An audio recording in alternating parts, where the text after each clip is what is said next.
is the Update Squad, and today we talk about all of the huge games that have happened recently. Now, man, honestly, I think that all the best games of the playoffs has happened in the last since we've made our last video. And the last time we made a video, we talked about. Yeah, last time we made a video was June 18th. So now we're gonna be talking from June 19th until now. Wait. June 19th, right? Let me just make sure I'm getting this right. Did we talk about? I'm pretty sure we talked about Terrence Mann going off and all that. I'm gonna check 1 second though. Let me just go on my channel. But yeah, guys.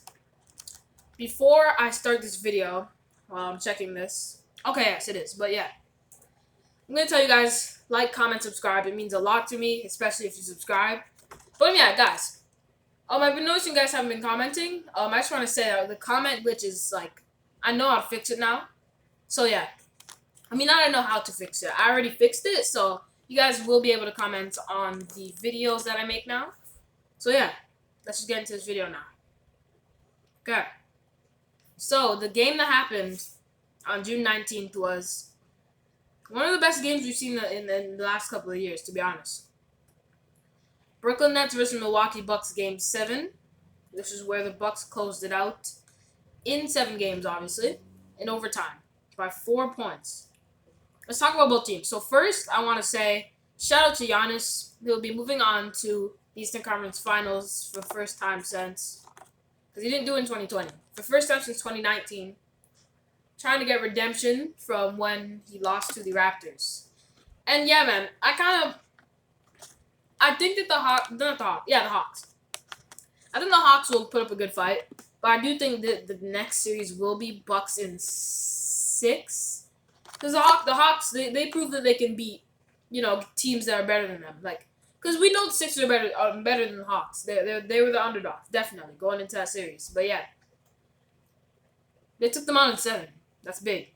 So yeah, I think the Bucks are gonna win this series, but my bad. But yeah, I think the Bucks are gonna win this series, but it's not gonna be any blowout games. It's gonna be all close, I think. But yeah, man.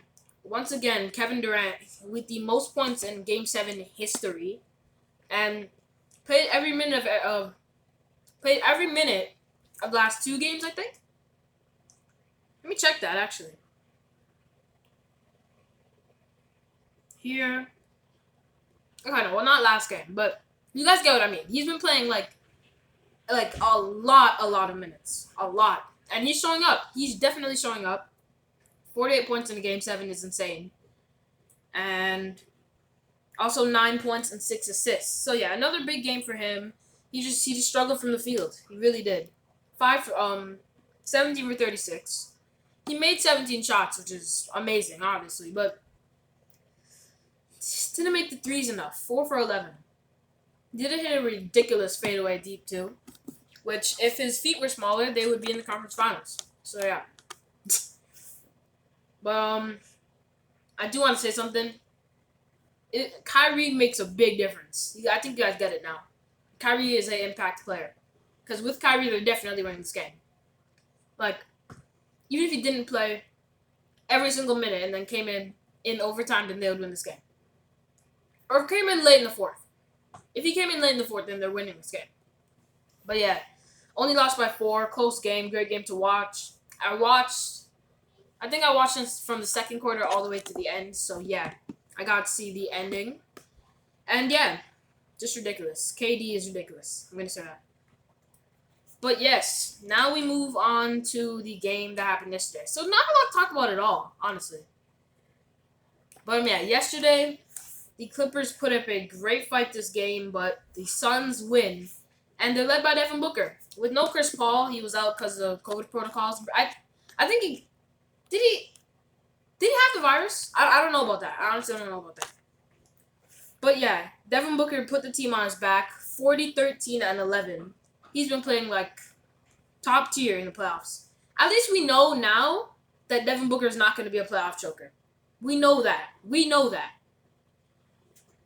His first triple-double of his career. Yes, his first triple-double of his career. Yeah, that's what it is.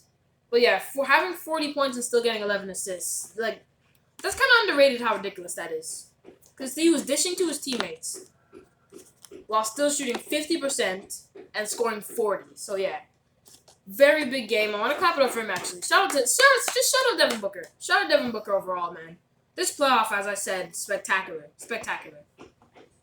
Doesn't mean that the Clippers played terrible, though. That doesn't mean that at all. Paul George shot 38%, so he didn't have the best game, definitely. But Reggie shot 52%, 24 points. He's showing that. I remember in OKC back when him and Russ were struggling to play together. They didn't have any chemistry. But man, he's proven now that if he gets the opportunity, he's gonna show up. So yeah. Shout out to Reggie as well. Another great playoff performer this postseason. Terrence Mann is back to his regular self. 9 points and 4 rebounds. So yeah. Still ridiculous to me he scored 40. But now I'm going to put down my Chromebook to tell you guys the title of this video probably. I mean, you guys know that, obviously, if it is. Ben Simmons. So first, guys, I'm going to tell you guys the box score. Then let's talk about everything. Trae Young was struggling to score. 5 for 23 from the field, which is terrible. I'm just going to say it's terrible. John Collins with another good game. I told you guys, underrated player, man. Underrated player. And Kevin Huerter with the biggest game of his career with 27 and 7 in a game 7. So yeah, that's definitely the biggest game of his career. Definitely. And what else to talk about? Nothing really else to talk about except for Danilo Gallinari having a amazing series. I want to try and see what he's averaging in the playoffs. Okay, it just took me off of the games. Okay, I don't know why I did that. But yeah, I do want to see that. Why is it? Okay, guys, my bad. Guys, why does it do this, man? It took me off of the games. Okay, it's right there now. Thank you. But yeah, what was I talking about now? Yes, Danilo. I was saying Danilo had a great series. I don't know where I'm supposed to check what he averaged in the playoffs. So, is there a way to see that? Oh, I can see series stats. Maybe it'll pop up there.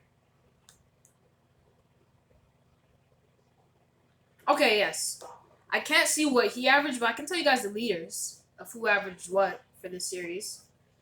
For this, the leader in blocks per game was Joel Embiid. And for the Hawks, it was John Collins. For points, it was Trae and Joel. For rebounds, it was Joel and Clint. And then for assists, it was Trae and Ben. So yeah, Trae's up there for 2 different categories. Same thing with Joel. So yeah, they both had big series. I think we can agree on that. Definitely. But man, like Ben Simmons has become so scared that he's going to miss his free throws that he's scared to shoot. And here's how I can tell you. Here's what I can tell you guys about that. Let me go back to the box score, guys. Yes, Ben Simmons only shot 2 free throws. And you guys are probably like, so, what does that mean? We know people are running hack a Ben. Obviously, Ben knows that himself. So he's avoiding getting the ball and avoiding shooting altogether. Ben Simmons, at the end of the game, had a spin move, a beautiful spin move around Danilo after being in the post. Here, I actually show you guys on my hands. This is the net right here. This is the net. Simmons is backing down. He backs down, gets a spin, and he's right here, under the net.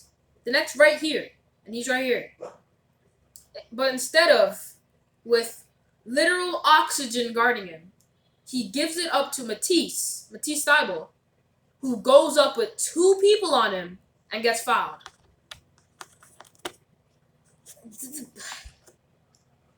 Ben, listen, if I were you and I know that I'm struggling shooting free throws, I wouldn't want to go to the free throw line, obviously.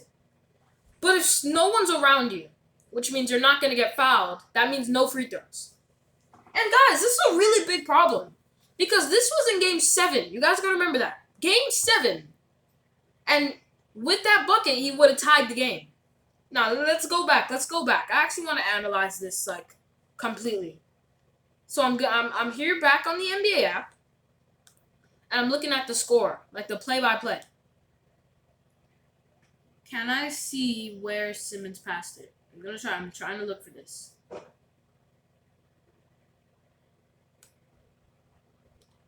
It was okay. It was here. It's here. So yes. So they grab the rebound. Philly grabs the rebound. Simmons takes it up, gives it to Joel, and Joel gives it back to him in the post, where he then spins and gives it over to Matisse. Matisse missed both free throws. But here's what happened after. George Hill subbed in. Think about this. Trayon would score on the other end. But maybe there's a low chance. I know, guys. But just listen. Hear me out. Maybe if Simmons made that shot, maybe he thinks, oh, maybe I can get back in my groove enough, quick enough to save this game. Maybe he finishes off the game actually attempting and scoring shots.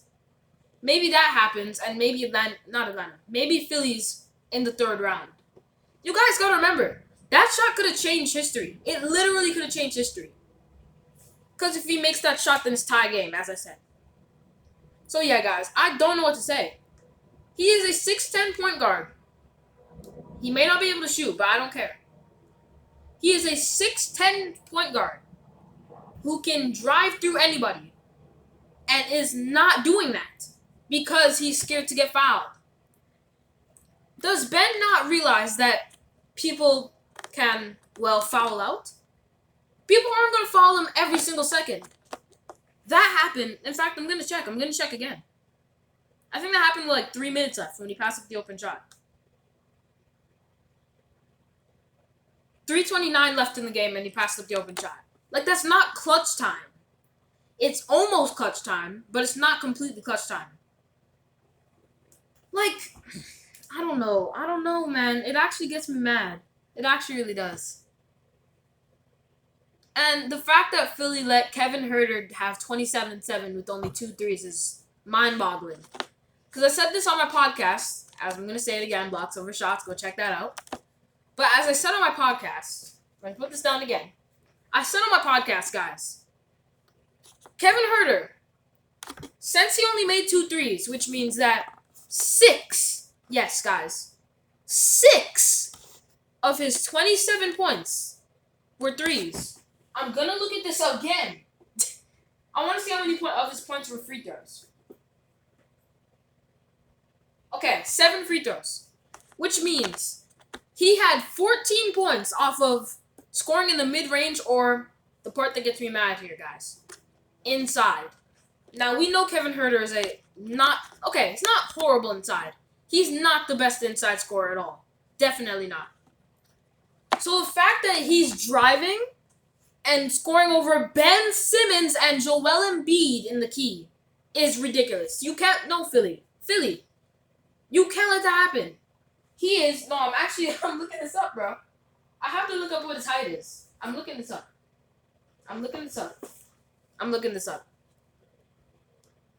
Kevin Huerter. Okay. Height. Okay. 2.1 meters. Or no, I know. He's 6'7". That's tall, I know. Ben is 6'10", and Joel is 7'1". I don't get it, bro. I don't get it. But yeah. That was a video, I don't know, man. That was a video. That was it, your boy Jay, and just shout out Kevin Huerter. But still. Beast. I don't know.